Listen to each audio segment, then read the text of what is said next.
your show time. Quiser. Pra mim não. Pra mim já foi, tá no ar.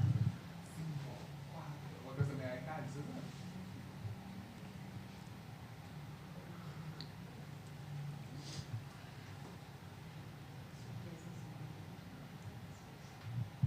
Quando puder, vocês avisam, viu? Cada vez que mexe um cabo, tem que arrumar outro. Gente, não conseguiria trabalhar com isso, tá? É muito cabo. Eu não tenho inteligência pra isso. Tipo assim, meu cérebro não foi feito pra entender esse tipo de coisa. Não, já tá no ar, hein, no YouTube. Tá no YouTube? Tá, ó. Pessoal do YouTube, fala aí, só avisa que a gente tá Bom dia, YouTube. Good morning. A gente está esperando as outras câmeras que estão aqui para a gente poder começar, mas fiquem com a gente, daqui a pouquinho começa.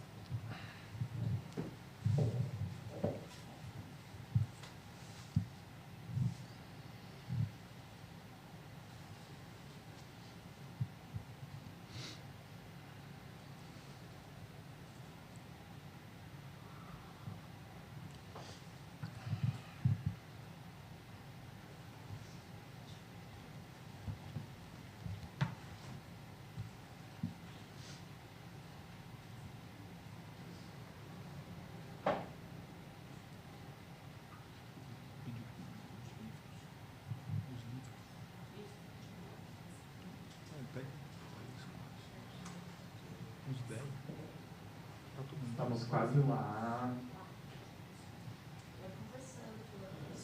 7. Então, já vou começar a fazer uma mini introdução. Isso, vamos lá. Bom dia, meu nome é Lorenzo, sou centro acadêmico 22 de agosto e hoje nós estamos aqui para uma palestra muito especial. O nosso tema de hoje é Project Finance e o Desenvolvimento da Infraestrutura Nacional, com o convidado E.R.Yescombe, que é uma das maiores unidades em Project Finance e PPP no mundo. Vamos fazer uma breve introdução das duas pessoas que estão na mesa, o professor Augusto Neves Alpozo e E.R.Yescombe, e a princípio é isso. Pode começar? Ainda não? Lógico, para você contar, fala inglês para o professor entender um pouco a importância da biblioteca que dá na Auditório, da PUC para o Desenvolvimento Nacional. Well, I'm going to explain to you something. We are at PUC. It's one of the biggest universities here in Brazil. During Muito obrigado. It's a joke. During a really dark time here in Brazilian history, it was a dictatorship that started in 1964. PUC was a resistance place. Here, the military once invaded PUC, and lots of students were taken hostages, and the name of our library is Najiki Furi.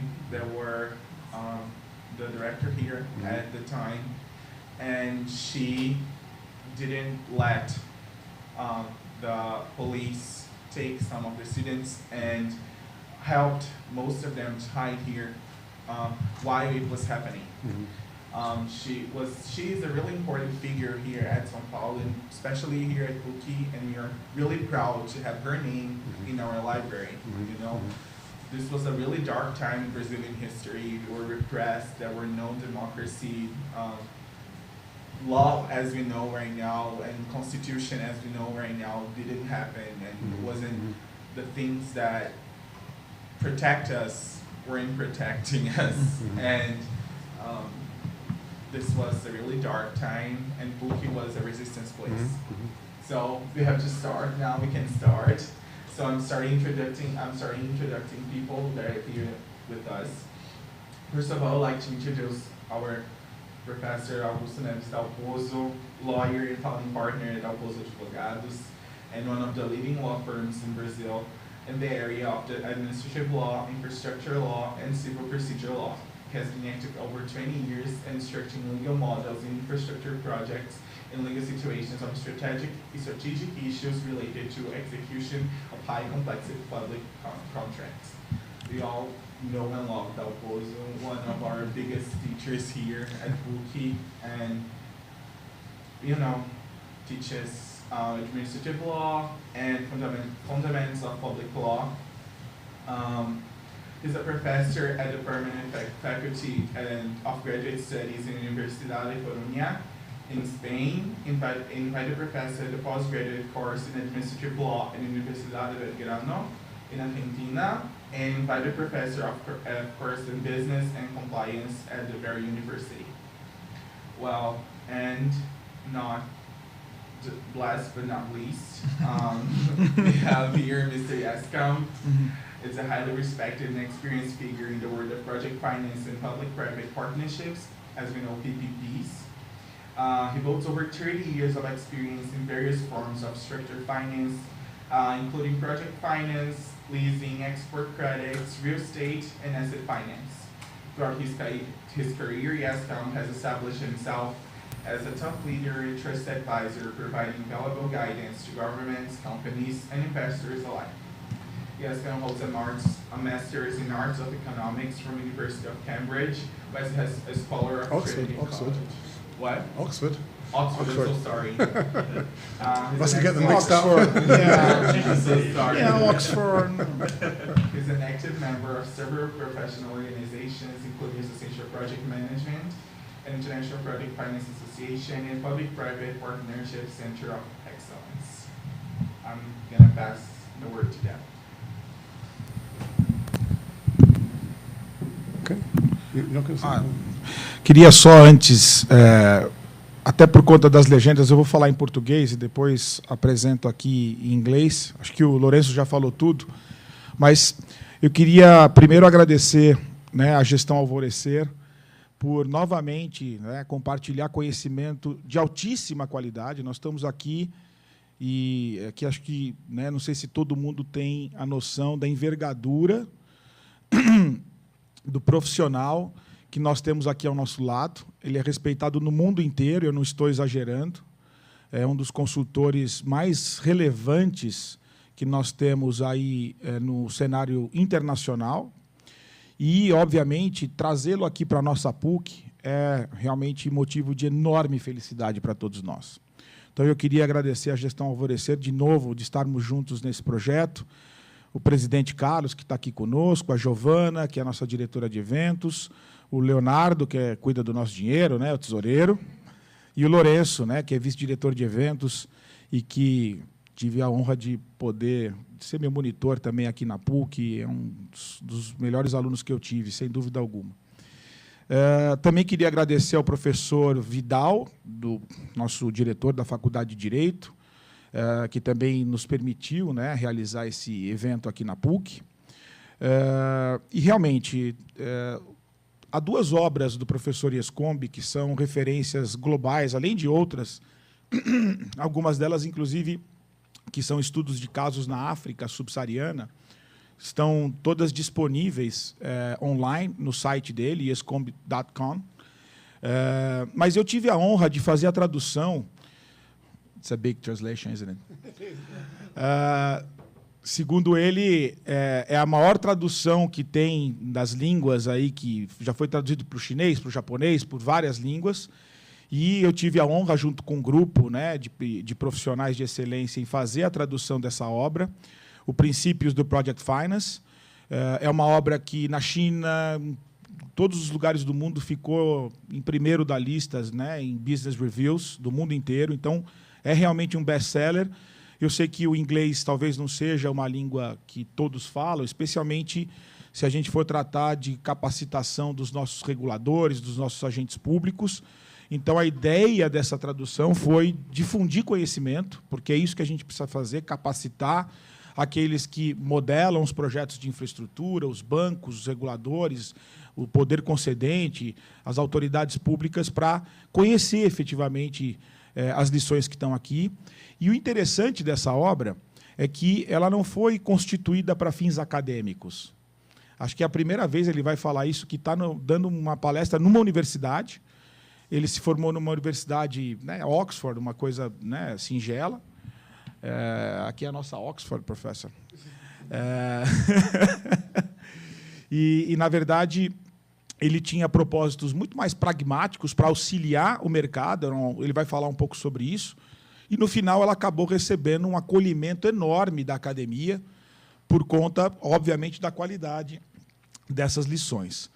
Os alunos que estão aqui vão receber o exemplar da obra, depois fiquem à vontade de pegar aí uma dedicatória, né, um momento único para fazer isso.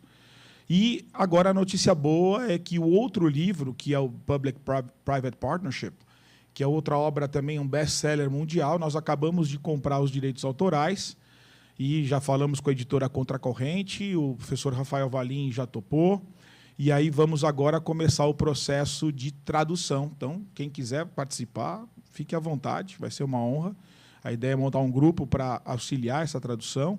É um livro também fundamental, um livro de importância global, e que, portanto, a gente pretende, no ano que vem, promover a tradução para que o lançamento seja em 2024. E aí, o professor E.R.Yescombe, né, que ele gosta de ser chamado de NED, volte ao Brasil para a gente fazer o lançamento. Portanto, é motivo de enorme alegria, é motivo de enorme satisfação ter a maior autoridade da infraestrutura do mundo aqui conosco, aqui na PUC.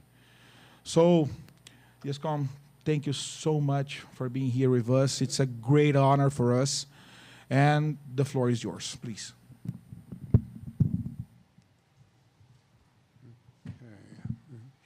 Try and move it over here.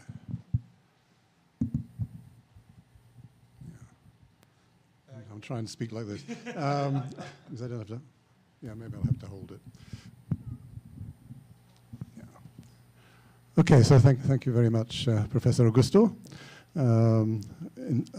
Insofar as I could understand the Portuguese, I think you were being too complimentary as usual.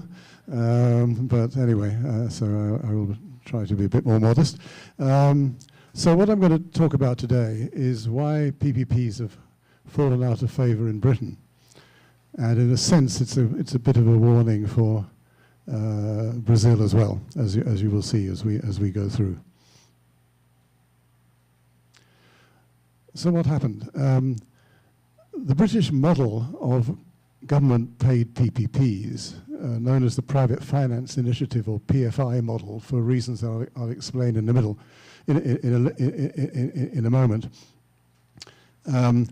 By comparison with concessions, which are user-paid, so we've got, in effect, two. I call them both PPPs, really, but one is government-paid and one is user-paid. User-paid, of course, means things like toll roads. So this model, which began in Britain, has been imitated worldwide, including in Brazil. In Brazil, you have the so-called administrative concessions under the 2004 law. So it's in a sense been a very successful model. If we look at the position in Britain, in March 2023, which is when the figures were last compiled, there were 669 projects outstanding. Of this type of project, compared to 800 at the peak, and they had a capital value of $60 billion, which is about 50% less, or 30% less than it was at the peak. The main sectors where these projects were to be found were primarily, of course, in the social sector, schools. There were 220 projects, but each project, when in a school's PFI project, is usually a large number of schools. There could easily be 10, 20 schools within each project, because it's not economic to do one school in a project like that, and hospitals. But there were almost every other government sector or public sector activity that you can think of was being covered by this type of project. It includes things like government offices, waste management, which is actually where I personally, I'm spending most of my time in terms of work in the UK. I work for the government environment department, providing advice to local governments on managing their waste management PPP contracts. Then also in roads, in street lighting, social housing, prisons, courts, libraries. The list is almost endless. But there have been a few new projects since 2010, and the PFI program was formally terminated by the government in 2018. And at that time, the Chancellor of the Exchequer, which is what we call our Minister of Finance, he said the following in Parliament: "I remain committed to the use of public-private partnerships where it delivers value for money for the taxpayer. But there is compelling evidence that the private finance initiative does not." So, something has happened here, and that's what I'm going to be talking about. So to go back into history and where all this came from, in common with other countries, Britain started developing what we would now call concessions quite a long time ago. I think it's the French who claim to be the first to develop concessions for a canal in the 17th century. In Britain, it was primarily used for roads in the 18th century. They were known as turnpike roads. You may have come across that expression, which is still used in America. It's not used in Britain anymore. Turnpike was basically a barrier that you lifted up to allow people through. The road system in Britain was built by the Romans, who of course left the country around about the year 400 AD, and nobody had maintained it since then, which just shows you how well the Romans had built the roads, but they were in a bit of a mess by the 18th century. So there was a need for new investment, and what happened was that basically private sector groups got together, they got an act of parliament, they got the right to charge tolls in return for repairing the roads, and that made a huge difference to the road system of the country at that time. It really transformed the economy, actually, in the 18th century. Also, you may not know that, in fact, most of the bridges in London were built as concessions. People used to have to pay 1 penny to cross the bridges in London until it was around about 1850 when the government bought out all these concessions and the bridges were free, and there was a big celebration day at some date in 1850 when everyone was crossing the bridges for nothing. So, that sort of concept was there at the time, but it fell out of use, basically, because as the state and municipalities began to play a larger role in the economy and a larger role in infrastructure, they basically took over this kind of infrastructure construction from the mid-19th century onwards, really. You still got private sector infrastructure. For example, the railway system in Britain was built by the private sector, not by the public sector. But what we would now regard as typical infrastructure, like schools and things like that, hospitals and so forth, these were then started being built by the public sector. Then if we jump on to the middle of the last century, you got to a period where, after the Second World War, there was a neglect of public infrastructure and an increasing backlog of both new investment and maintenance. And the government budget was simply insufficient for infrastructure needs by that time. And then we get to the 1980s and the Thatcher government. And the idea, the general idea that the private sector can, in general, do things better than the public sector. And that the role of the public sector should be to regulate rather than try and do it. Just create an environment in which the private sector does things. So there were various actions that the Thatcher government took, which again have been imitated widely around the world. And the first was to look for ways in which you could get private sector investment that wasn't counted as government debt into infrastructure investment and maintenance, indeed, or upgrading. They could fill this gap. And the first step was privatization of infrastructure that could be financed by the private sector. And to begin with, it was state companies. State companies like British Airways, Rolls-Royce, and similar companies, which were all state-owned at that time, were privatized so that private sector money could then be invested into them. It also, of course, raised money for the government itself to invest in public sector infrastructure as well. Now, that was something which hadn't been widely done before the Thatcher government. And again, it's something that, of course, was widely imitated around the world afterwards.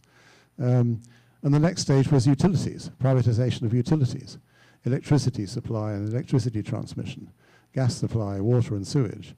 Again, that was something which, in general, hadn't been done elsewhere in the world. And also creation, for example, of an electricity market in terms of selling electricity was something that was new at that time. And then the next stage was actually the revival of these old transport concessions, of which the most conspicuous was the Channel Tunnel between Britain and France. The advantage of this, that these were self-funding projects because they were user-paid. So again, they weren't counted as government debt. So again, it didn't affect the government budget. I may say the Channel Tunnel was, financially speaking, a complete disaster. I was a banker in those days. We actually ended up, because of a merger, as the largest single lender to the Channel Tunnel. And I won't tell you how much money we lost, but it was a lot. Basically, it was the early days of project finance, and it was done wrong. I could talk about that at some length, but I won't now. But the problem is, of course, that this type of user-paid project, it can't be used for social infrastructure, for things like schools and hospitals, because you can't expect users, well, certainly it was the case in the UK, you can't expect users to pay for these things, otherwise, of course, you are keeping the poor away from schools and hospitals if they have to pay, which, of course, is not the way that you should run your society. So another solution had to be found. And this was what was called the Private Finance Initiative. Something was set up by the successor government, in fact, to Margaret Thatcher in 1992. And the idea was to put together not projects where users paid, but projects where the government paid. This was based on the availability model that already existed at that time for build, operate, transfer projects for power stations. It was that was something that started in the 80s in the US. As a result of a change in law in relation to the way in which people could sell power to utilities in those days. And that too started to be adopted around the world, including in developing countries. Chile was one of the early pioneers of that. Philippines was another country, Turkey was another country. So there was a clearly established model, which was then adapted for this type of activity. And it's a model which I would guess you're all reasonably familiar with. The public sector pays a service fee to the private sector. The private sector designs, builds, finances, operating the asset, providing the service. The service fee covers the private sector's return on investment and the debt service and the operating costs, provided the project is built to budget and to required specification and continues to be available. Hence, it's an availability type of structure. And of course, at the end of that contract term, which typically may be something like 25 years, the project reverts to public sector ownership or control. So it's similar to a concession. The only big difference is, of course, that the government's paying instead of the user is paying. Now, that was at the time a completely new concept. Not just in Britain, but anywhere. But it was politically uncontroversial, so that when the government changed and Tony Blair came into power in 1997, they took over the program. There was no kind of problem about that. And in fact, they very much kind of turbocharged and improved the program, both under Tony Blair. Gordon Brown was his Chancellor of the Exchequer, the Minister of Finance at the time, and he kind of led this and eventually became Prime Minister himself and continued it. And one of the key things they did was in 1999, the Treasury, in other words, the Ministry of Finance, published the first standard form for PFI contracts. That was a sort of generic standard form, and then individual standard forms were developed based on that for individual sectors. So there's a standard form for schools, standard form for hospitals, a standard form for waste. The key thing to understand here, of course, is that there's a big difference here between the situation in the UK and under common law and civil law countries, and we maybe talk more about this later, but PPPs don't require any kind of legislation. The government has the power to sign these contracts under common law. So there's no need for legislation. Now, there is, of course, legislation related to public procurement, and you have to follow public procurement rules.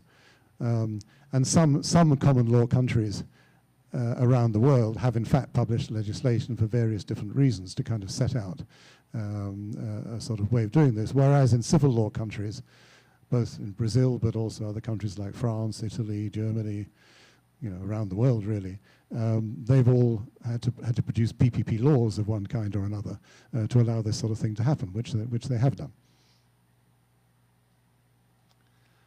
So again, I guess you're all, probably all reasonably familiar with the kind of structure we're talking about, but just for reference, you've got a project company which is set out to carry out the project, and that's its sole job. It's purely set up for that purpose. It has investors who invest equity into the company, and it has lenders who invest project finance debt into the country. So this is typically, not always, but typically how this is done, a project finance type of structure. Typically, these companies are able to raise a relatively large amount of debt. It may be something like 85% of the cost of the project, because the cash flow is very secure. That again is a sort of principle of project finance.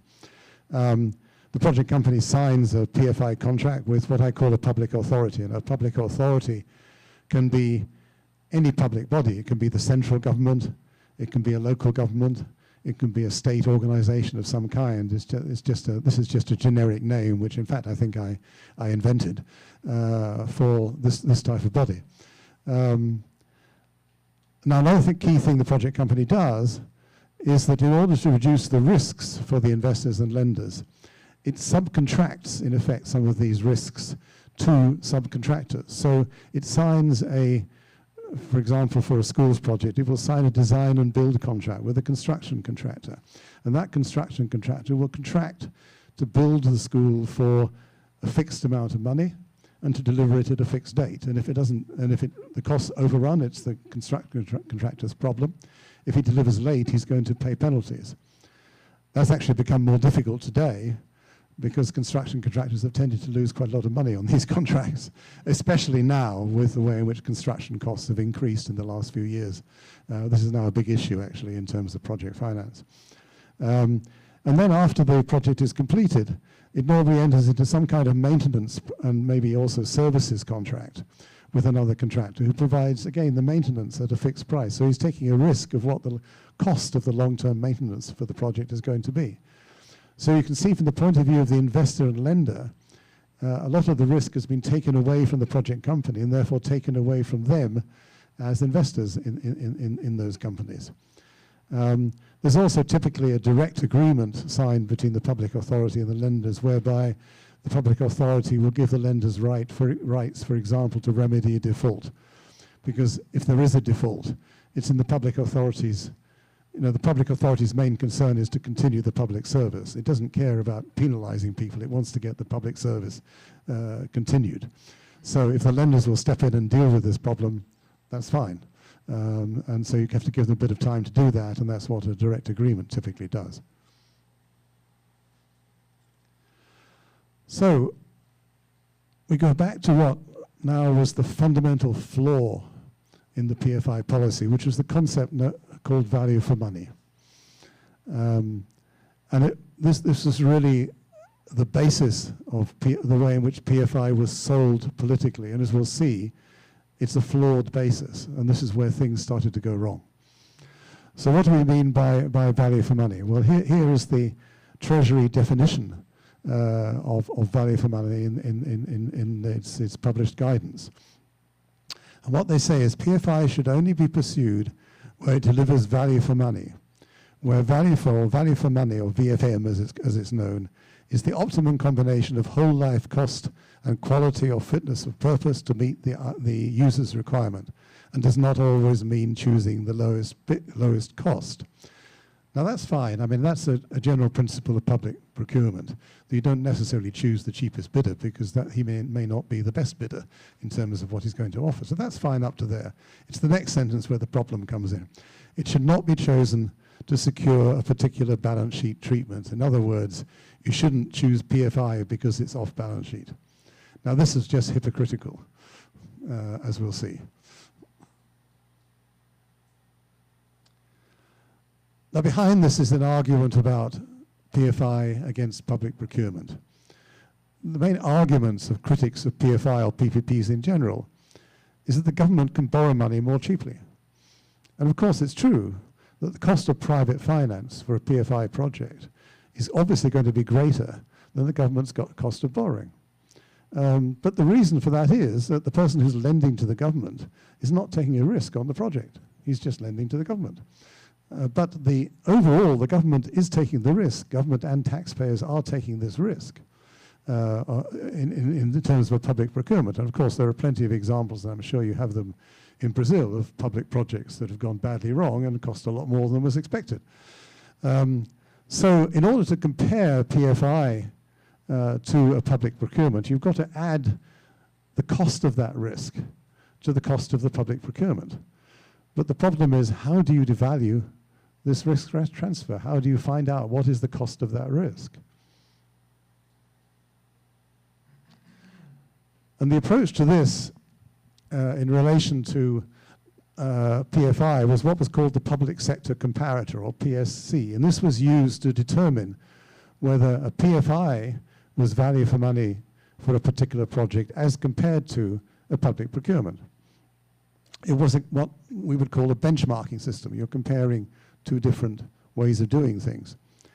And what you did was you calculated the lifetime cost of a standard public procurement, and you compared this to the cost of the PFI route. And then you added to the public procurement what was called an estimate of optimism bias. Now, optimism bias is another way, and I'll come back to that in a moment, of valuing the risk transfer to the private sector in the PFI, from the PFI point of view. And if the adjusted PSC cost was greater than the PFI cost, then PFI was justifiable. But if the reverse was the case, you shouldn't do PFI because it wasn't value for money. So that was the theory of the calculation. But when it came to, well, just talk a bit about optimism bias, first of all. It's the tendency to underestimate the costs in a public procurement. Underestimating construction costs, operation costs, time to construct, and so forth. And I mean, it's a very obvious problem with public procurement. And the theory is that most risk of that optimism bias, well, not just the theory, but I think the practice actually, that most risk of optimism bias is transferred to the private sector in a PFI contract. There is still optimism bias in the public sector, even when procuring a PFI, because you need to get approval to do the project. So there's a tendency to underestimate the cost of the project on the part of public officials, consciously or unconsciously. And of course, the fact is that if a public official gets it wrong in terms of estimating costs, there's usually not much of a career sanction, whereas in the private sector, if you get it wrong, you're sacked. So there's a big incentive for a public sector official who wants to do a project to underestimate the costs, basically. However, it's much more controlled, it's fair to say, in relation to a PPP type of contract. But of course, this is very problematical, actually, if we start to look at it, because what you're doing is comparing the cash flow of an actual PFI project, where you probably already have some numbers set up for what the project is going to cost, with a theoretical public sector project. There's a lot of guesswork on costs. And in reality, and this was at the root of the problem, at the time, the choice was not between PFI and a public procurement, but between PFI and no project, because there was no budget for a public project. And this, of course, is very relevant to developing countries, that there's no point doing this kind of comparison in a developing country. If the government has no budget, then there's no point talking about what it would theoretically cost. So it's something that you don't generally see in developing countries, actually. It's used to a certain extent in some other countries, but on a rather more flexible basis. Places like Canada and Australia do use it. But they kind of changed the way the British system worked, it would be fair to say. So there was a temptation to manipulate the figures to get the right result. In other words, that PFI was the right result. So everybody knew at the time that the figures were fixed. You would employ a firm of accountants to do the calculations. They would do a first calculation. Maybe it came out with the wrong answer. Oh, well, let's just re-examine some of these risks. Maybe we should price this risk a bit higher, because there was no way of pricing these risks. How do you price a risk? The Treasury tried to price risks by looking at experience in the public sector over 20 years or so, and looking at the extent to which costs overran or projects were late. But the problem was that, first of all, over that 20-year period, the public sector was actually getting better at doing this, so the figures weren't necessarily up to date.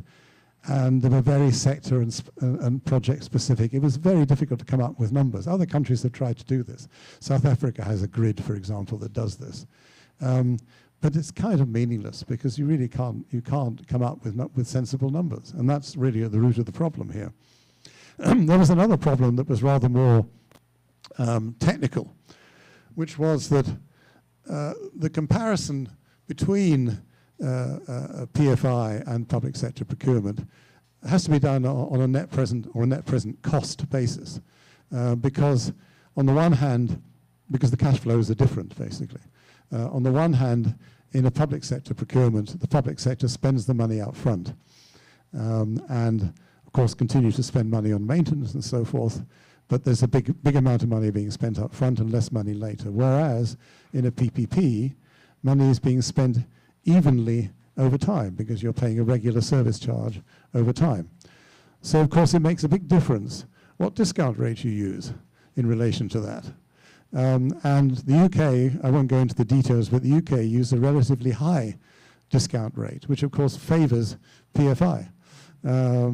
So surprise, surprise, that again pushes things in favor of PFI. But the problem was that the politicians thought that this was a real calculation. They didn't understand the flaws in this calculation, and they thought this gave a true figure and that this proved that PFI was value for money. Now, of course, we all know that there is a problem with public procurement. There are going to be risks. There are going to be benefits in going through a PPP route. But you really can't prove this numerically. There is no, as far as I know, there is no paper anywhere that has proved this numerically. There have been a few tries, but nobody's been able to do it because the data really is just not there. You've got to wait until the end of a 25-year PPP project before you know what it's really cost. And you then got to compare it with a theoretical public sector project 25 years ago. How would you do that? So it's almost impossible. But of course, it was very easy to discredit this, and this is where the problem started to arise.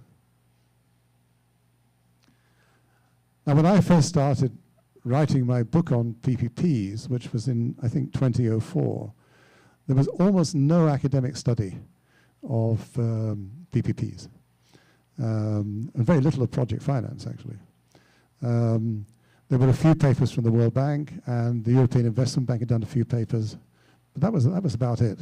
I mean, it's actually quite astonishing how the academic market has picked on this since. I mean, if I look at citations of my books, I can tell you on Google Scholar, I now have over 3,000 citations of my books, mainly PhD theses, I think, rather than, should we say, real citations. But I mean, it just shows you how the academic industry has kind of picked up on this. But academic criticism then did begin in Britain from about, I would say about 2005 onwards, mainly from business schools and mainly from fairly left-wing academics in business schools. And of course, it was easy to pick on these problems that I've already mentioned. They're obvious.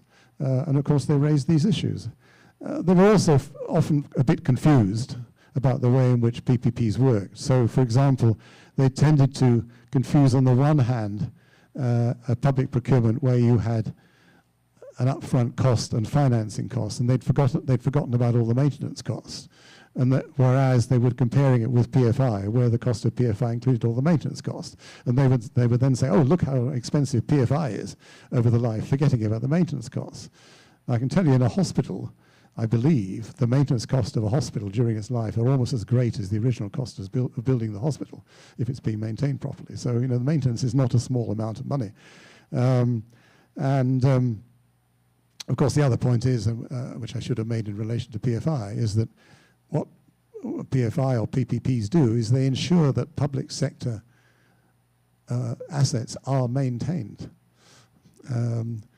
Whereas if there's a budget squeeze, the first thing that goes out of the budget is maintenance.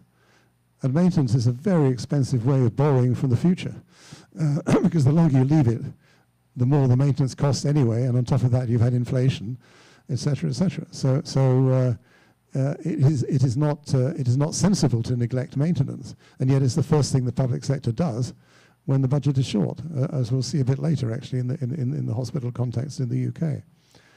So you had this kind of criticism. There was also the criticism that really risk transfer was not realistic. The slogan was privatizing profits while socializing losses.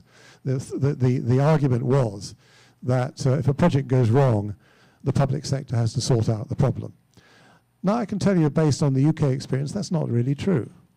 There have been actually quite a number of PFI projects, for reasons I'll come to later, that have gone wrong over the years that PFI has been in existence in the UK. And the fact is that it's the private sector who's had to sort this out. It's usually the lenders, because by then the equity is usually lost. So, but there's still some value in the project. So the lenders, to preserve what's left of their loan, will step in, and as I mentioned earlier, they have the right to step in and try and sort things out, which they do, because it's in their interest to do that. In effect, what's called private sector capital at risk protects the public sector. We have a case at the moment, for example, in the waste sector, where there's a particular waste operator who has several PFI projects. And these projects have turned out, they were built all right, but they've turned out to be far more expensive to operate than the original investors and lenders had expected. Now, the operation is subcontracted to the waste operator, who is also a shareholder in the project. So he's losing a lot of money. And overall, he's losing money on his UK portfolio. It's actually a company that is primarily, although it's kind of a bit confused, it's a British company, but basically, in reality, the business is mainly in the Netherlands and Holland. And the English side is a relatively small amount. So they've recently announced they're going to sell the British business. Now, in my view, they're not going to be able to sell the British business, because it's just rubbish as a business, basically, literally.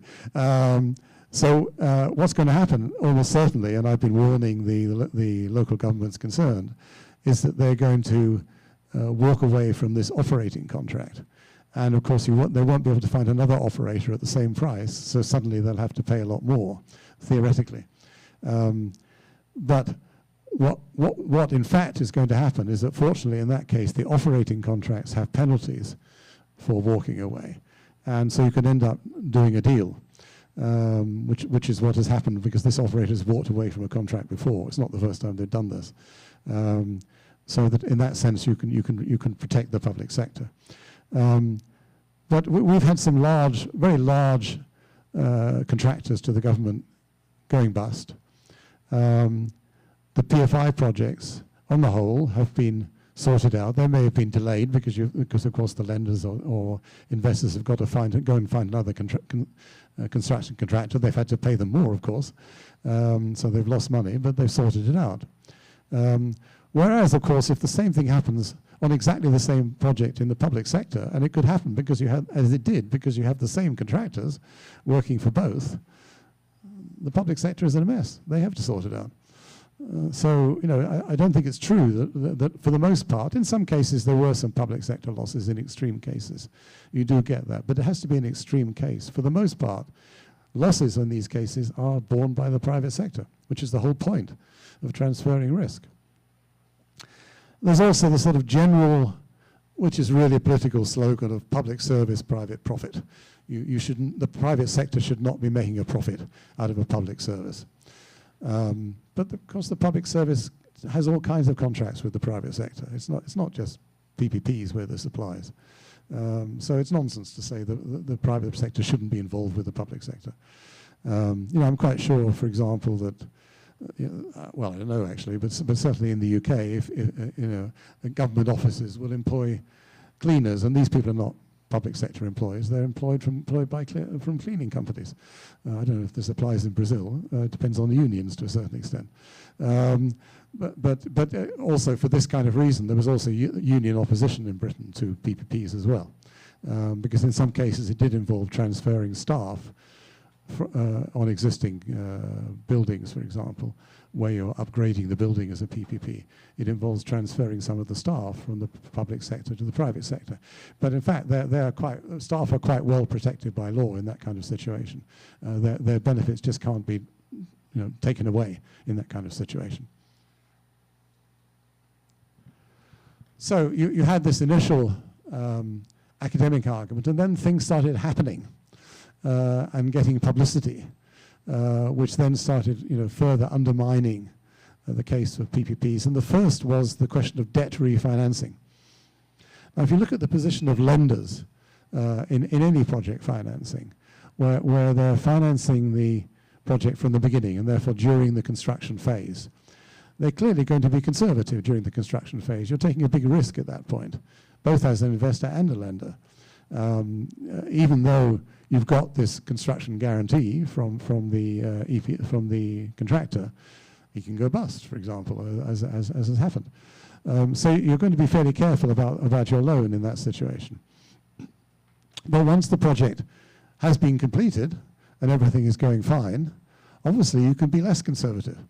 You're going to be prepared then to offer better terms. Now, this may involve reducing the cost of finance. It may also involve lending more money. So in fact, the project company can actually go out in the market and get bids to refinance the existing debt. And that's quite normal. But what happens in that kind of situation? You're raising more debt. What happens to that money?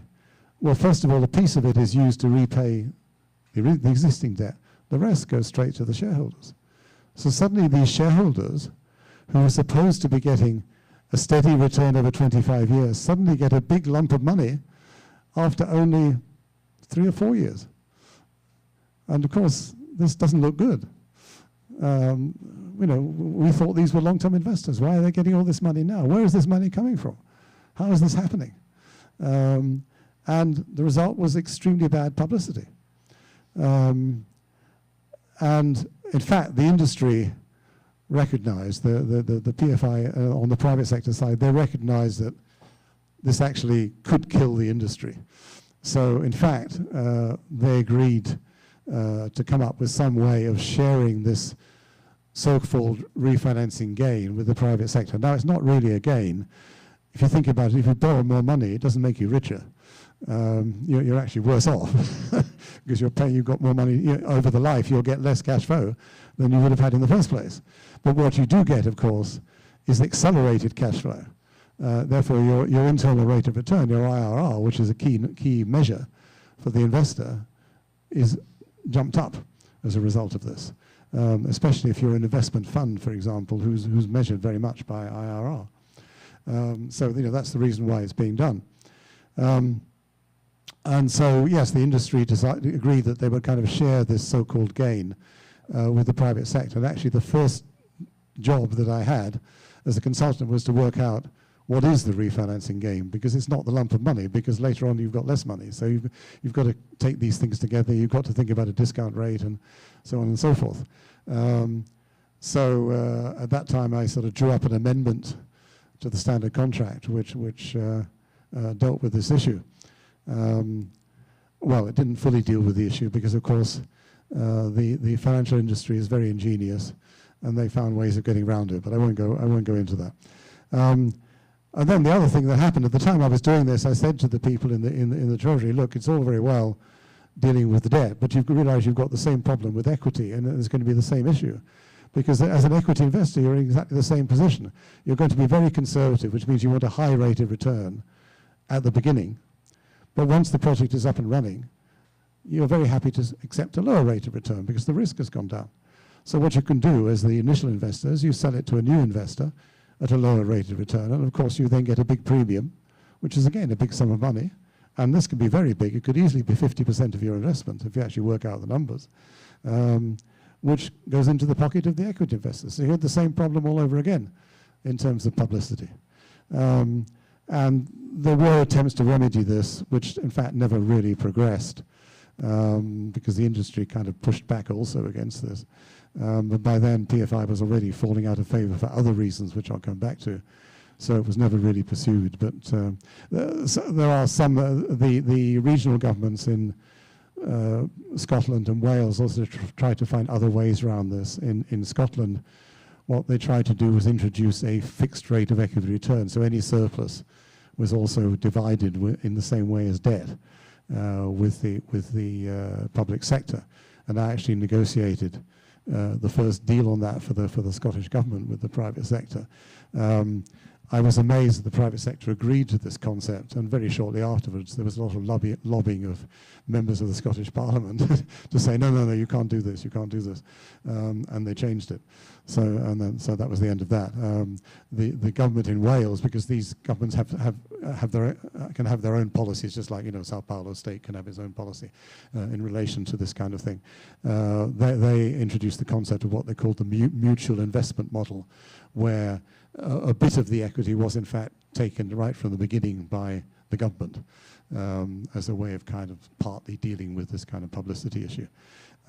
Not very much equity, and it wasn't very meaningful, but it was to gain of public relations. And then there were problems in procurement, and this was really bad procurement on the part of the public sector in Britain, where after the preferred bidder had been chosen, you would get long negotiations and even price increases afterwards when you're dealing with one bidder, which of course is a ridiculous way of dealing with the procurement, which undermines the whole value of the project and is again very bad publicity. That was more or less dealt with. At the time, Britain was still in the EU, in the European Union, and the European Union procurement laws were changed to tighten up on doing this kind of thing.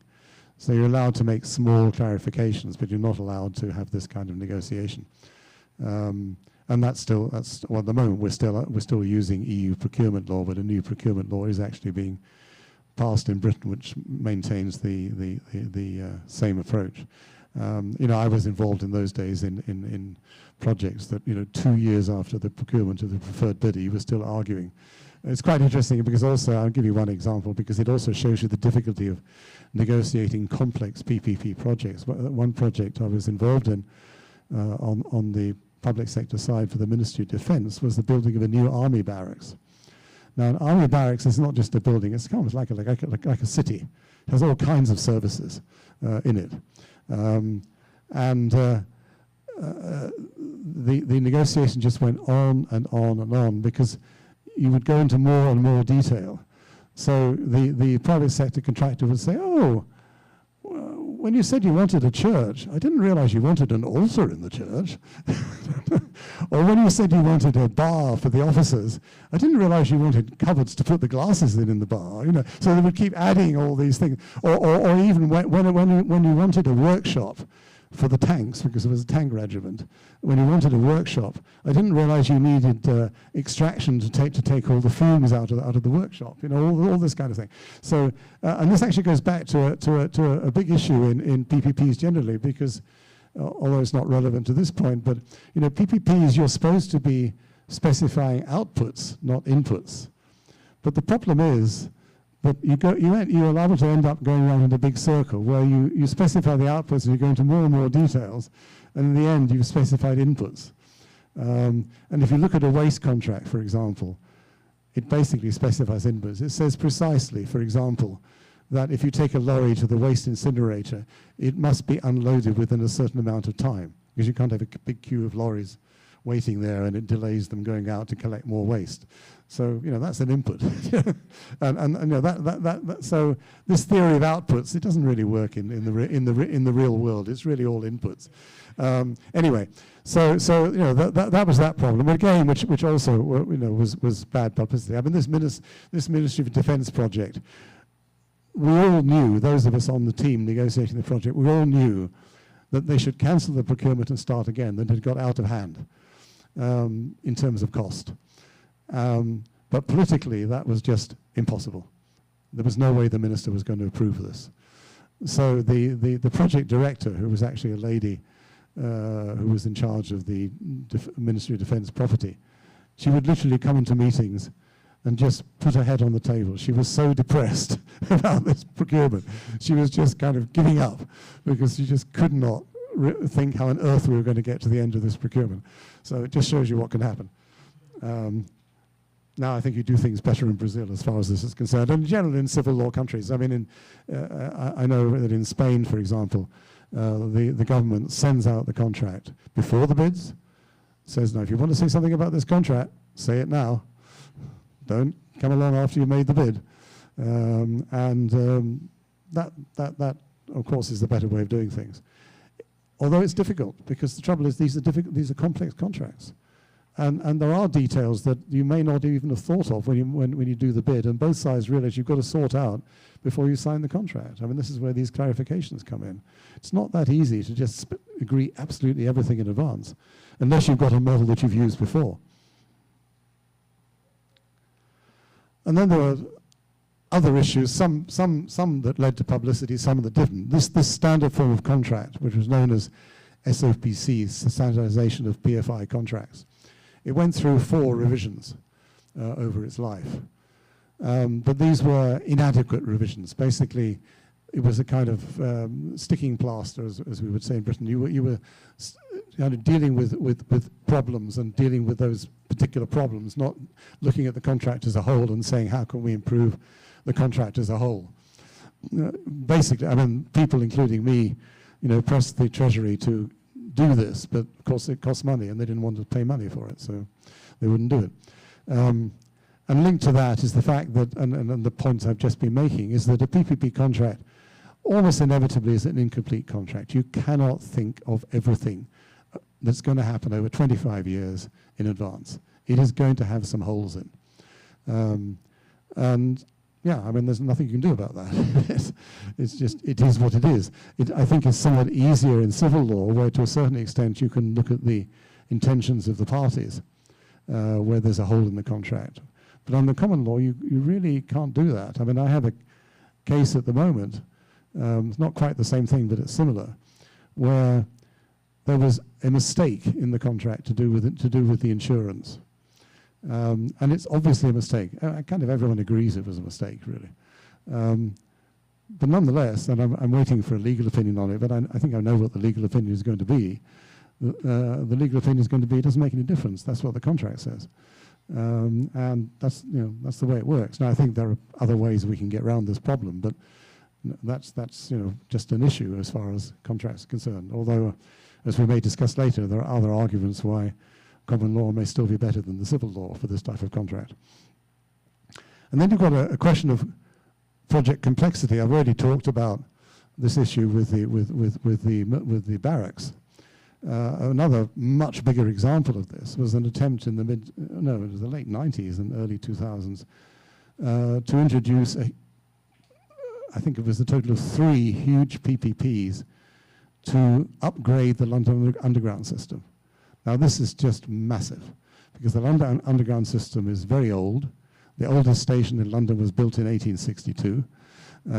Tunnels go back partly to that time, and deep tunnels. If you know London Underground, you know there are some tunnels which are high tunnels like you have in Sao Paulo, where you have relatively large trains, and there are other tunnels which are deep and have small trains. And the reason they have small trains is when those tunnels were actually built by the private sector, and they were doing it cheaply. But the trouble is, once you start with a small tunnel, you've got to continue with a small tunnel, because you're kind of stuck. You can't put a bigger train through the small tunnel. And of course, these tunnels are very old. Those small tunnels even go back to the 1890s. So people didn't know the condition of the tunnels, or indeed the condition of the trains, some of which were very old at that time. And it was almost impossible to specify, the risk transfer and so forth in that kind of situation. So in the end, they all collapsed, and were just terminated with both parties sort of agreeing that this just wasn't going to work. But again, of course, terrible publicity. Really big publicity on that one. And then this is less obvious, but the suitability of the availability model in all cases. And again, I take the waste sector, which is the one I'm familiar with in this case. Now, if you are a local government and you're delivering waste to the waste incinerator, you do not care if the waste incinerator is working or not. They must take the waste. The waste cannot be left somewhere. So therefore, availability of the incinerator, because some of the earlier contracts, there are a lot of gaps in the way in which they work. Tell me if I'm taking too much time.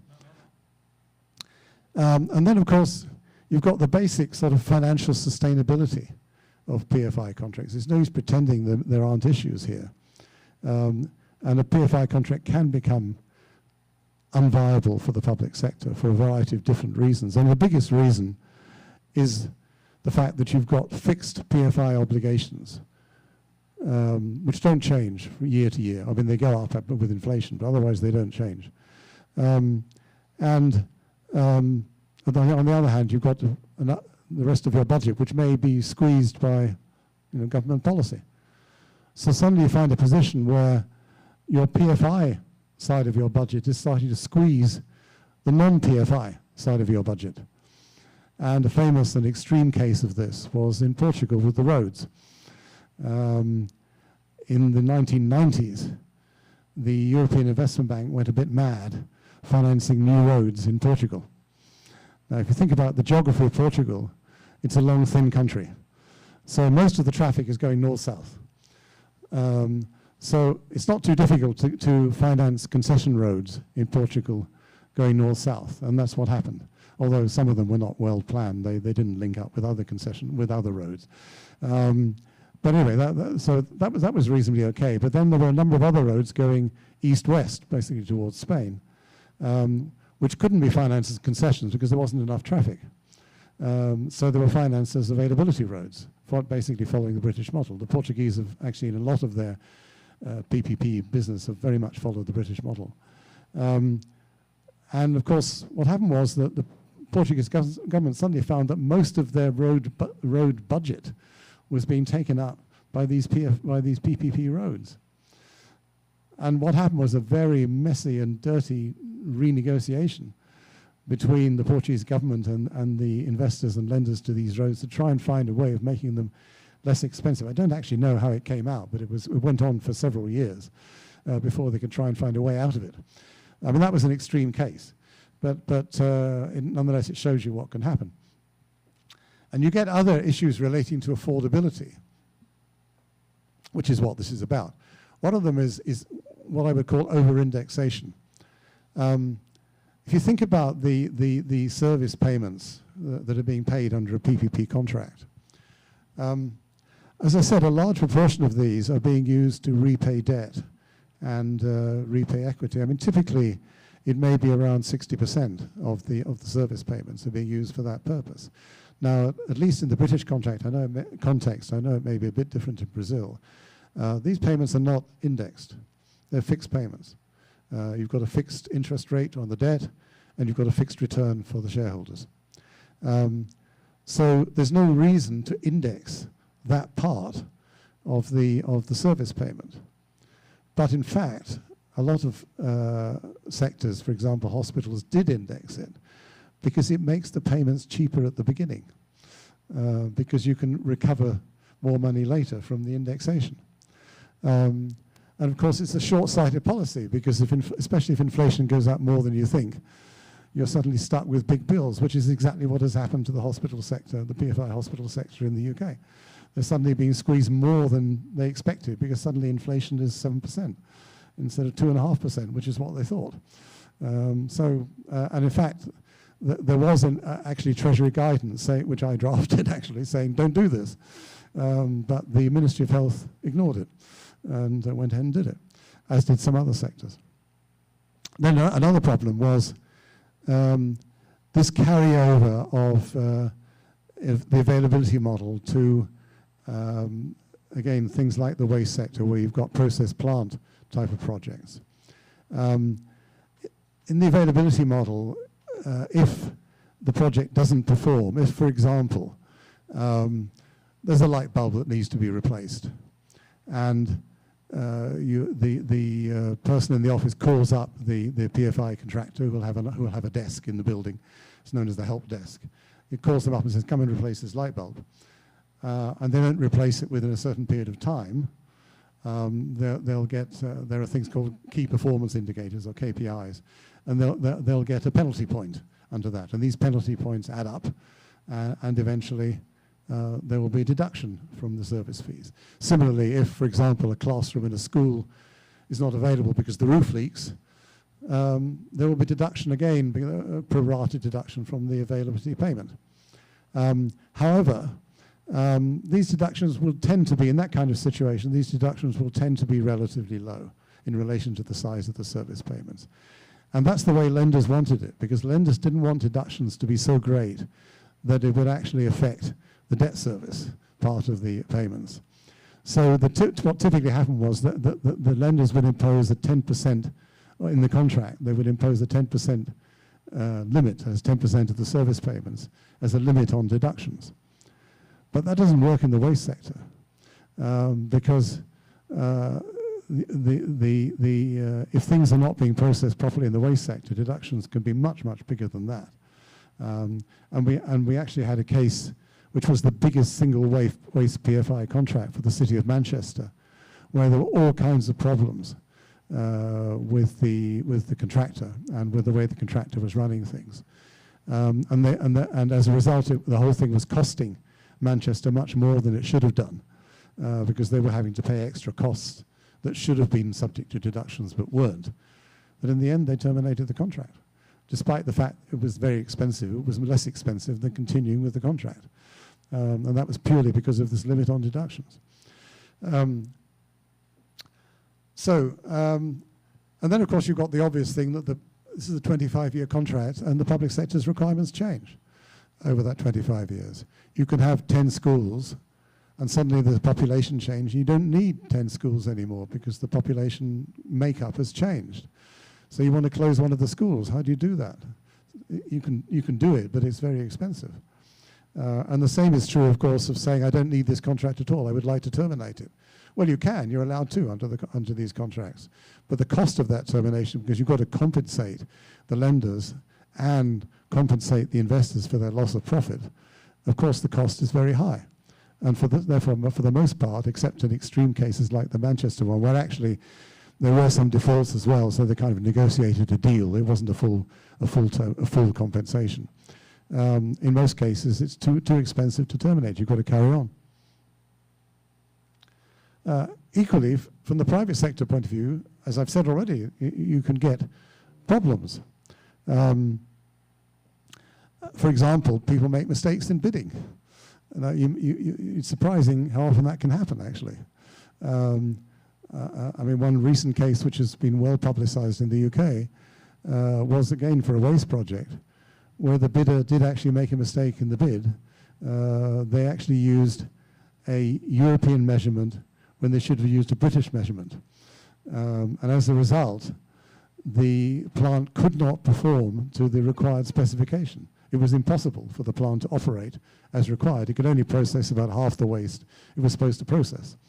Now, the particular, I won't name them, but it's been publicized, the particular waste operator who was building this, which was a Spanish company, did their best to fool the local government. And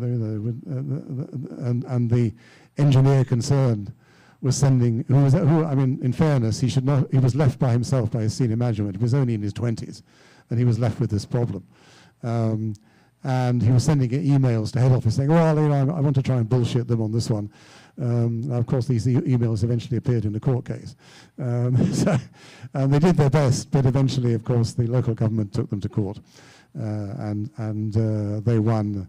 I mean, the judge, I can tell you, tore the contractor apart for what they tried to do. He also threw out their expert witness who said he's not an expert, he's somebody who's on your side.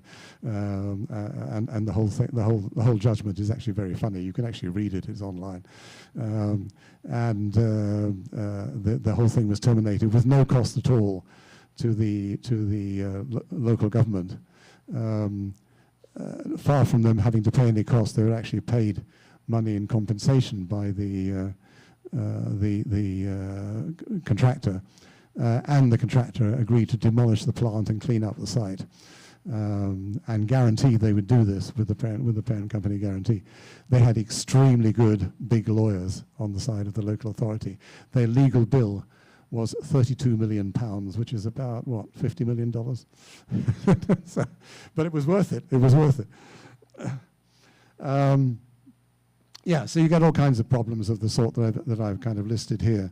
And so that can lead to default. And as I've said already, that sort of thing is seen as a failure of PFI, but it's not, of course, because for the reasons I've said already, the result of this default and the losses that come from it are usually borne by the private sector. And so it demonstrates that PFI is actually working. You know, failure is the ultimate test as far as PPPs are concerned. Now, there are problems, contractual problems, when it comes to default. The standard contract has two alternatives in this kind of situation. And the first, which was completely new at the time it was introduced in 1999, was to auction the PFI contract. So that's how you establish what it's worth. Somebody bids nothing for it, or $1 for it, it's only worth $1. And that, whatever the person bids is paid to the existing contractor. And that's his compensation. Now, the theory of that is fine. In practice, at the time this was introduced, lenders, who were rather worried about this, introduced various sort of qualifications before the bid could take place, which undermined this so much that there's never actually been an auction like this. In some later contracts, I have persuaded people to take those qualifications out, and with great reluctance, bidders have accepted this. Competition, fortunately, has enabled this to happen, but in most of the PFI contracts, this is not the case. So then you go back to the next way of doing things, which is that you pay compensation on the default based on, not on losses or anything like that, but you pay compensation based on the future cash flow under the financial model, the net present value of that, plus the cost of rectifying whatever the problem is. So if the operation costs are higher, you obviously reduce the future cash flow. Now that's fine in theory, but it's got two problems. First of all, it's all based on estimates, and the risk on those estimates falls, of course, on the public sector, not the private sector, because the public sector is paying up front. And secondly, you can get into a situation where rectification is impossible, like the case I've just mentioned, where this plant, there's nothing you can do with this plant, waste plant, that can only operate at half the required capacity. So what is the rectification cost? There is no answer. It's a hole in the contract. There's been another case of this where the local government had spent something like 3 years, they didn't even go to court, they spent 3 years in negotiation to try and agree what the answer to this question was. And eventually they didn't want to go to court in the end, because they decided the cost was too high. They agreed a settlement where they paid, in my view, far too much money for this. But again, it shows you this problem of gaps, but also the problem of, in relation to where you're dealing with a new sector in PPPs, you've got to kind of step back and say, well, is my previous model okay for this sector, or have I got to rethink that model? And there was not enough rethinking in relation to this particular sector, and this is where it went wrong. But having said that, the end result is usually a negotiation. You don't kind of go through either formal method. You actually just sit down and do a deal. The other thing which is important to say is that you might like to renegotiate the contract rather than terminate it and be involved in all the costs of doing that and taking it over. But you can't, mainly because of procurement issues. If you renegotiate the contract, somebody who lost the original bid under British procurement law can come along and say, but hang on a minute, I could have given you a better deal on that contract. I want compensation. And then the public authority has to pay compensation in that situation. There's a further issue in the British context, which is that when local governments were doing PFI deals, they were given what amounted to capital grants by central government, which was a way of encouraging them to get into to do the PFI deal. Now, if and it's important to say that PFI deals are still off the national accounts. They are off-balance sheet issues. They are off-balance sheet figures. They're not shown as national debt. There are figures that are published which show the contingent liabilities, the future liabilities, but they're not shown as national debt on national accounting. And that is following international accounting standards in terms of World Bank and so forth standards. You can do it that way. There are fairly loose standards in relation to PPPs internationally. But if a contract is terminated, it does go on the national balance sheet. So what happens in that situation is the Treasury does not want this to happen. So it makes it as difficult as possible. And one thing it does is that it says to the government department who's providing the grant, well, fine, you can terminate if you want, but the whole of the future grant that you're going to pay is going to be offset against this year's budget for your department, which is penal. And of course, the government department can't afford it. So what they do, of course, is say to the local authority, well, fine, you can terminate, but we're not going to pay you any more grant in that situation. Then the local government sues the central government, and people like me have fun talking to all the lawyers, the central government usually wins, actually. Or in fact, it never gets to court because in the end, the local government realizes they're going to lose, and they do a settlement, and the central government pays them a little bit of money. But it inhibits the obvious commercial way of dealing with it. But it's just a peculiarity of the way in which PFI operated. So what's been the effect of this going back to this sort of disappearance of PFI? Well, here's a graph from the Financial Times that looks at investment in the hospital sector, which of course is a public sector in the UK, the National Health Service. And you can look at the graph and see what happened in 2010. Now, that's not just the disappearance of PFI. It's also because at that time, after the financial crisis, there was government austerity too. But there's no doubt that there would have been more investment in the hospital sector if PFI had continued after 2010. And as far as hospitals are concerned, it didn't. So the result was that more and more capital funding that went to the hospital sectors were used not for capital funding, but for short-term deficits in terms of operating costs and in terms of maintenance. And the result of this is, if looking at the National Health Service as a whole, that the maintenance backlog, even just over 2 years between, as was published recently, between 2021 and 2023, that backlog had doubled from $10 billion, which is about 12 billion, sorry, 10 billion pounds, which is about $12 billion, between 2021 and 2023. Now, there's no doubt that PFI could have partly filled that gap, but it didn't.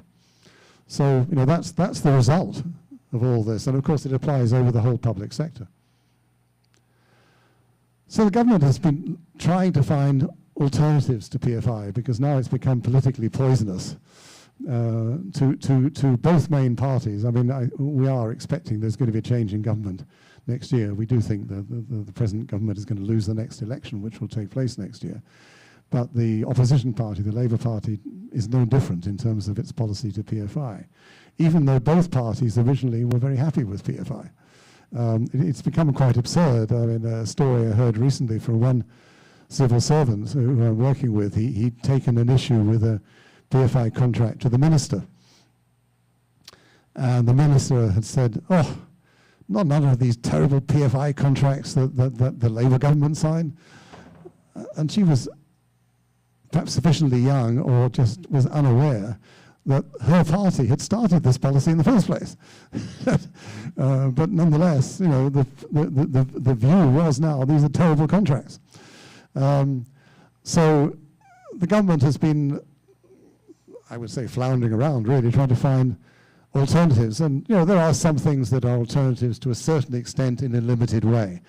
One is the regulated asset-based model, which is long established, for example, in the United States for privatized utilities, and is used in the UK also for privatized utilities, where the asset-based against which you can make a return is decided by the regulator. And the return is also decided by the regulator, obviously after some negotiation.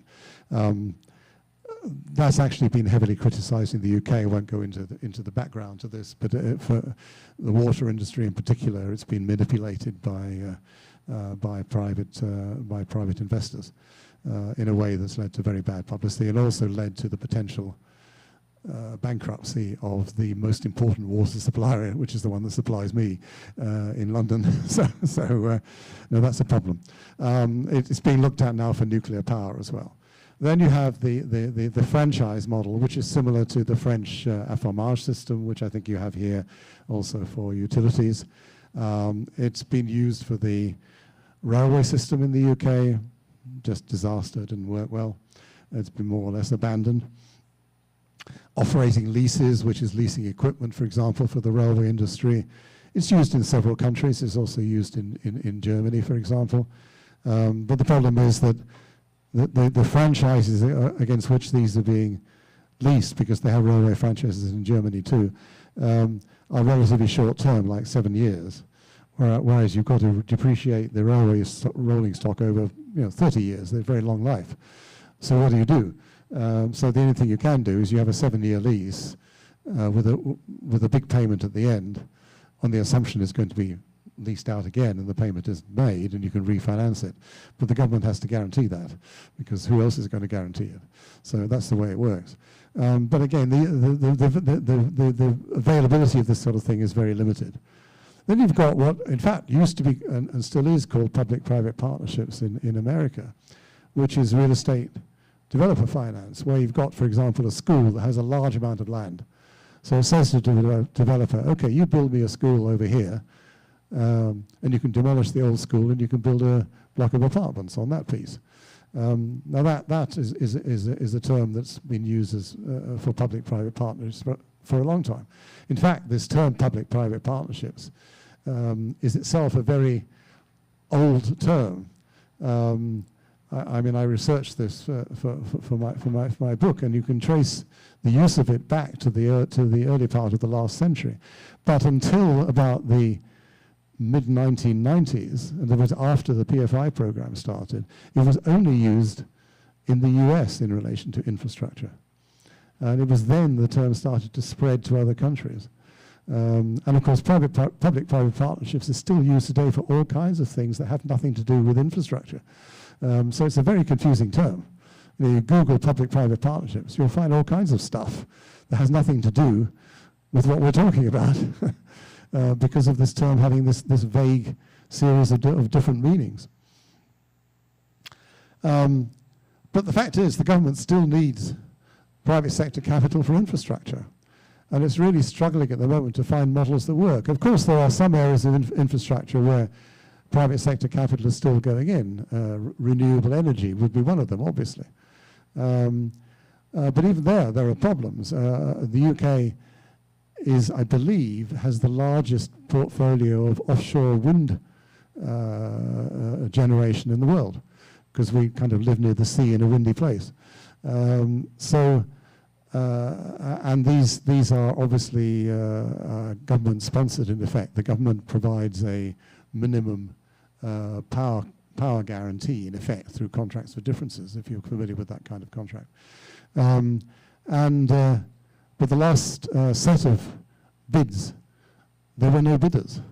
And the reason was that the cost of construction has gone up so much as part of this general trend in the last few years for construction costs to go up enormously, that nobody could economically build a wind power project at the price the government was offering.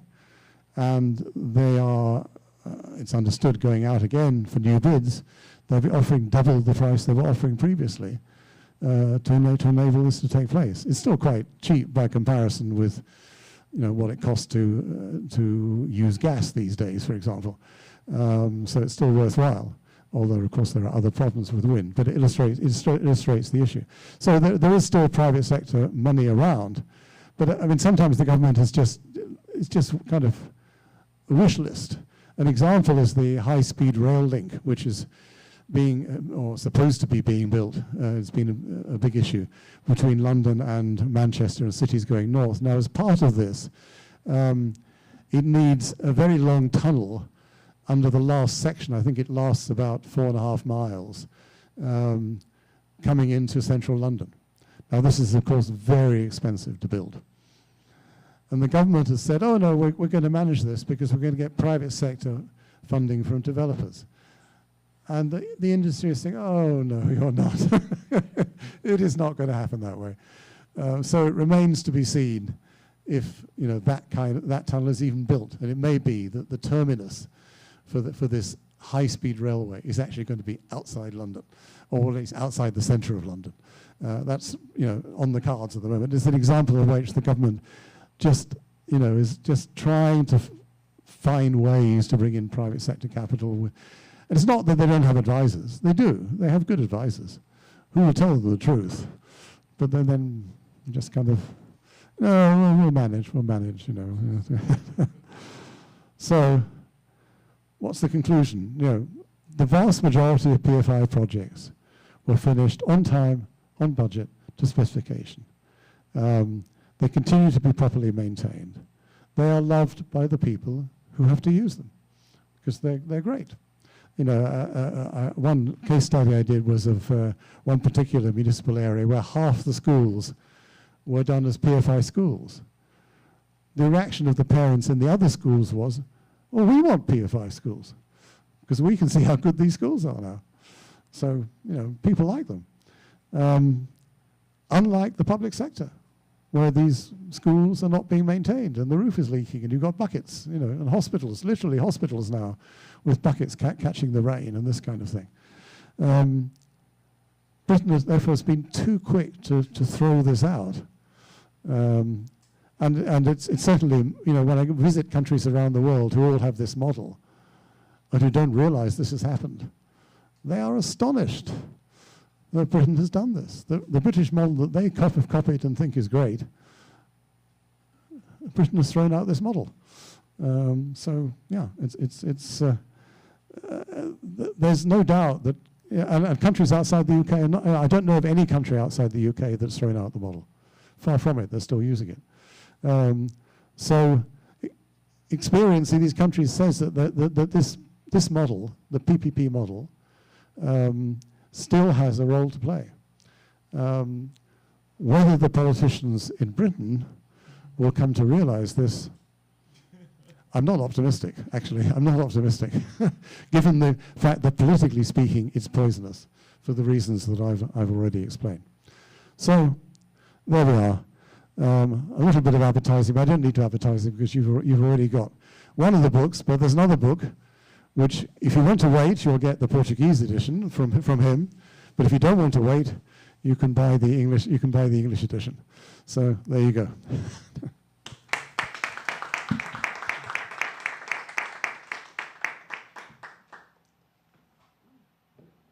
Thank you, Mr. E.R.Yescombe, for your presentation. We'd like to open for questions of the audience. If anyone has any questions, I would like to put something. Do you have? Mr. E.R.Yescombe, in the PFI model, the risk is taken entirely by the public sector, or the lenders take some risk in the initial part of the financing model? I didn't get it.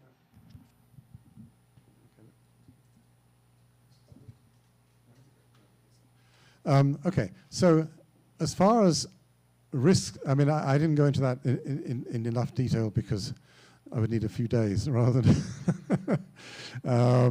But as far as risks that should be controlled by the private sector, those risks are transferred to the private sector, which means, construction costs, completion, et cetera, and equally operating costs and all this kind of thing. Equally, what you might call force majeure risks, for example, the school burns down, is also transferred to the private sector because they can insure. and the school burns down, they get insurance, and they can rebuild from the insurance. And they can also pay from the what's called business interruption insurance. They can pay the penalties they're going to have to pay because there will be no availability payments, plus penalties for not being available. They can pay all this through the business interruption insurance, which will cover all that. So all those risks are transferred. The risk that isn't transferred, and it may be a big risk or a small risk, is what is broadly described as change in law. That's probably the most important risk that's not transferred. Now, in relation to a school, it's quite a small risk. I mean, the law in relation to school buildings is unlikely to change that much. But it might be, for example, that the government passes a regulation saying that all school buildings must have fire prevention, which is sprinklers and things like that, which maybe are not there now. I mean, it's perhaps less the case now, but you may find it surprising. I hope you don't have this in Brazil, but there has been a tendency in Britain of school pupils to burn down their schools deliberately. It happens. I mean, my late wife used to be a teacher, and she actually took me to see a school that she'd been in that had been burned down. I think it's my experience in developing countries that pupils value education more and therefore don't burn their schools down. But and I have to say, I think it's less the case now than it used to be. So you need that kind of thing. But on the other hand, again, let me revert to the waste sector. The regulation of the waste sector is massive. It is constantly changing, both in terms of general environmental law, regulations that relate to waste, in terms of both collection, in terms of both processing. There are all kinds of things going on in relation to that. So they're constantly happening. The private sector is not going to take that risk. And therefore the cost of that risk is kept by the public sector. So that if, for example, and we have many cases of this even now in the waste sector, for example, we have now a waste project in one place where the Environment Agency has said, you cannot operate until you have spent quite a large amount of money on upgrading certain aspects of the project to meet our requirements, because we don't think you're meeting our regulations at the moment. Therefore, you can't operate. So what's happening? It's closed down. The waste is having to be sent elsewhere. The cost of that is having to be borne by the municipality. It was actually a county. And on top of that, they're still having to pay the private sector contractor because the lenders and the investors have got to be paid too. So, this is a very expensive situation. And at the moment, in fact, this particular county is, well, in fact, has been evaluating for some time. Are we going to spend this money on the plant, or should we just give up and terminate because it may be cheaper to terminate than spend this extra money on the plant? And they actually sent us their first estimates of this in central government quite recently. Central government, of course, have said to them all along, fine, if you want to terminate, you're going to lose your grant. And they've taken that into account, and even then it may be cheaper to terminate. But in my view, they didn't even do the calculations right. So in fact, we're waiting for a full report from them, but I'm expecting I'm going to criticize their way.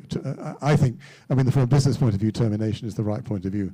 They're trying to do some kind of halfway house where they spend a bit of money, and I think that's not the logical way forward. But anyway, so in terms of risk transfer, the one other area where there's risk transfer to the private sector, so to the public sector, which relates to force majeure, is if you can't get insurance. And this, in the past, has been a problem going back in the prison sector, where, again, the prisons being burnt down. That's perhaps more obvious, prisons being burnt down by the prisoners. And also in the school sector. At one time, what happened was that in the school sector, the public sector municipalities used to have a mutual insurance company. They just, in effect, mutually insured themselves. There was no private sector insurance. And they then sold this company to actually one of the Swiss, I forget which one, but one of the Swiss insurers. So there was only one insurer for schools at that point. And that insurer started beginning to get more and more and so on. And then fortunately more insurers came in, so that was okay. But this problem exists now in the waste sector, because also fires happen in the waste sector, not because people are doing it deliberately, but because you're dealing with stuff that goes on fire and also, creates methane and, all this kind of thing. So it's getting more and more and more difficult to get waste insurance, and it's getting more and more and more expensive.